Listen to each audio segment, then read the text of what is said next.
Good evening, Professor, class. Olufemi Ogundere here again. This is our way for assignment, and like I said, I'm having a lot of fun making this video, and here we go. And this week's pretty much talk about leadership and how a leadership can effectively affect the day-to-day operation in an organization, and how a leader can make a tough decision without having to offend or step on anybody's toe. And in my situation as an Army unit commander, as a newly Army unit commander, it's the things that we have talked about in this class has helped me out, in trying to understand where I need to step in as a leader without having to be looked upon as a guy that's micromanaging, and where I need to take a step back and let my subordinates or my counterparts kind of take over and just kind of let it go from there.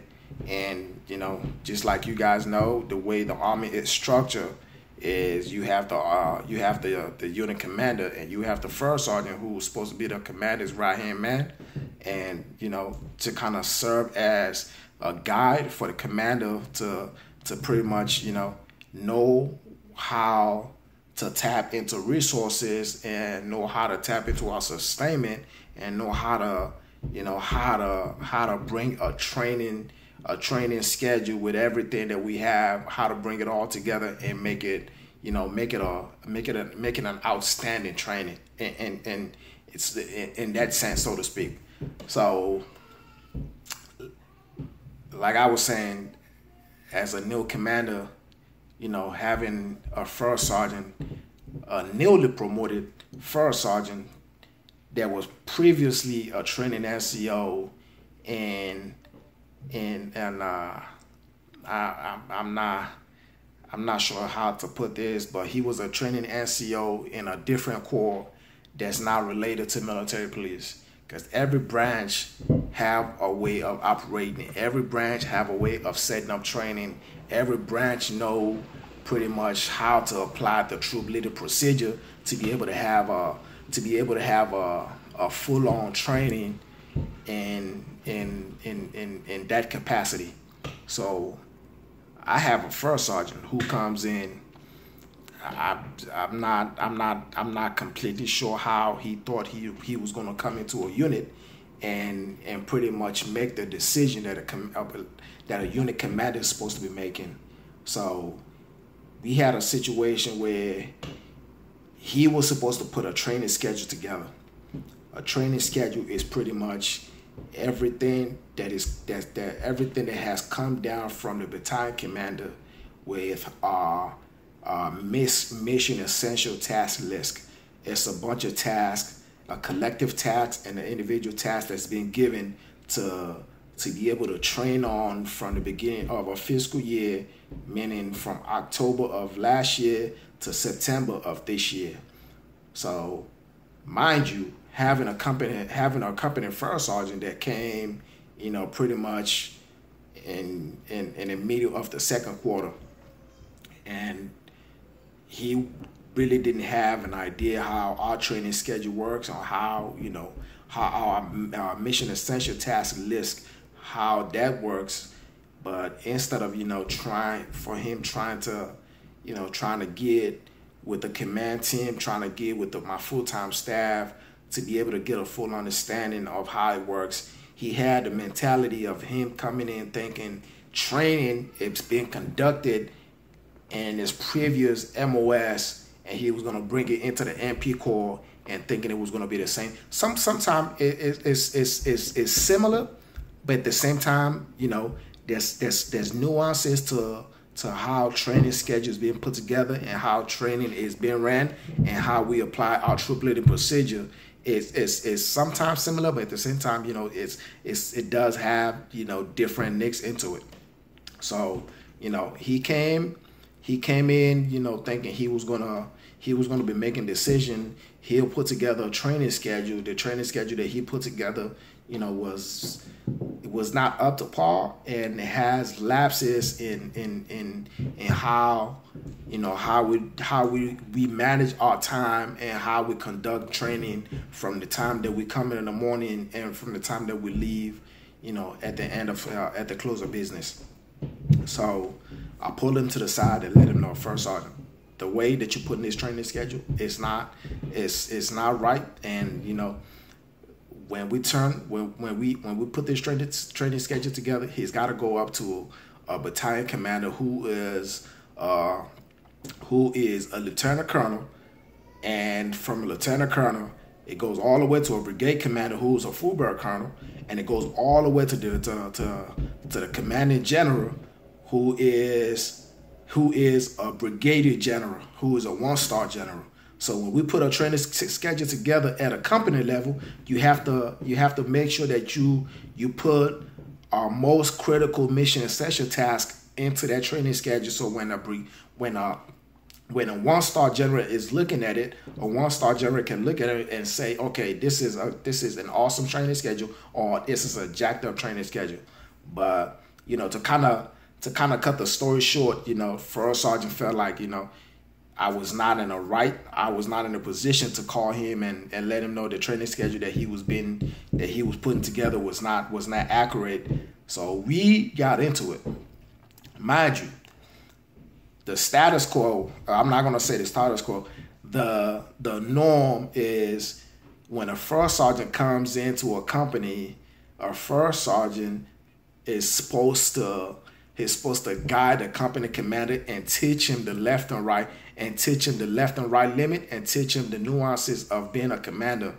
But this First Sergeant, I'm not understanding if at his previous unit that the commander let him get away, or the training SEO, as him being a training SEO, he gives a leeway, or you know, there's no room for him to get criticized. But he felt like me criticizing his training schedule was a bad way to start the relationship of a commander and a First Sergeant. And I pretty much let him know, I am the commander of this unit. I make the decisions that impact the soldiers in this unit, and everything that a company does or fails to do falls solely on me. You are there to guide me in the right direction, to make sure that I'm doing that. I'm the training that I'm putting together. Number one, it is safe. It has been conducted in a safe manner, and the training that we've been put together is the kind of training that, you know, is working in line with the Army regulation that's been set forth in the AMP Corps. So, you know, the way that I kind of handle that to not destroy the relationship that me and him have not really started was, you know, let him know that if you feel as though that myself, our relationship that we have not established is not working, just let me know. I have an open door policy. You can let me know anytime, any day, that we can have that cohesion and be able to work as a team. So he, you know, at first it kind of felt that, you know, a company commander that, you know, that's been in the military maybe 3, 4, 5 years really should not be telling a First Sergeant who's been in the Army 15, 20 years, and not knowing that this commander that he's looking right at is not a 3, 4 years veteran unit commander. I was a E5, about to get promoted to an E6 to a staff sergeant before I switched to the officer side.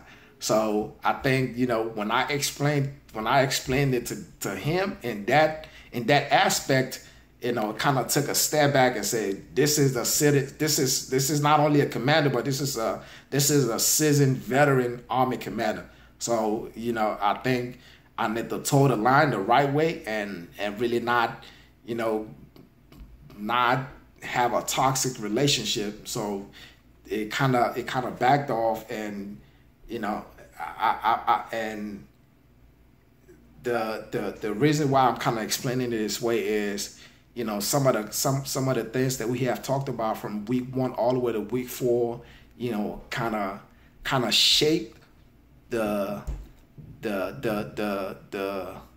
I guess we can call it the agree to disagree conversation that we had, kind of shaped the whole conversation, in the sense that, at first I would have thrown my weight around and, throw my power around and tell him I am the commander. There's nothing that you can do about it. So, but I did not follow that. I did not follow that pattern. I pretty much let him know, this is the way it's going to work. Me and you, we're going to work as a team, and we're not only working as a team for our sake. We're not only working as a team for our amusement. We're working as a team to be able to take care of these soldiers and to be able to train these soldiers effectively. And I think that was one of the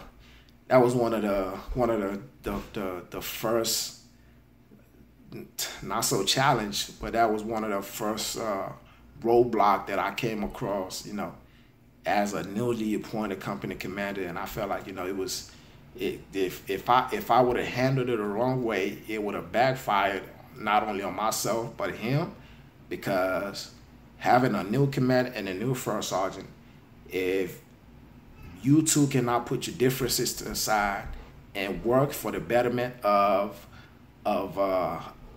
either mission success or training soldiers effectively, it kind of defeats the purpose of you calling yourself a leader, because you have to be able to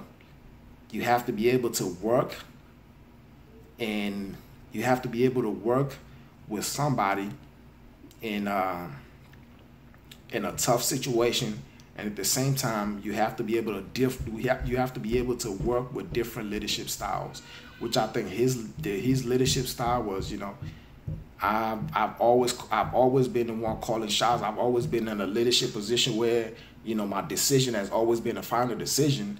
And coming into, a company where you have somebody with a dominant style leadership, and somebody who is confident in his abilities to lead and to be able to put together, a training schedule together, and to be able to put a training schedule together and have the confidence that his plan that he has put forth is a good plan and can train soldiers efficiently and effectively. So it just, it kind of helped me in that aspect. And like I said, the topics that we have covered from week 1 up to this point kind of helped me out, and to shape the conversation that we had. And I think I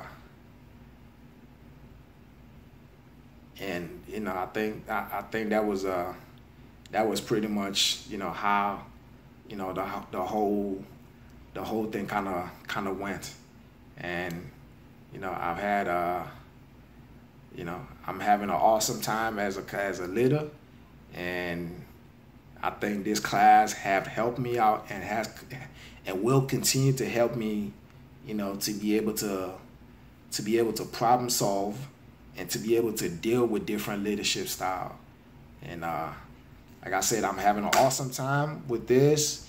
I'm open to criticism, what I can do to better, my presentation every week and week out. If anybody have any comments, concern, or just blunt criticism, please don't hesitate to leave a comments, or send me an email. And thank you guys, and you guys have a wonderful night. See you again next week. Bye bye.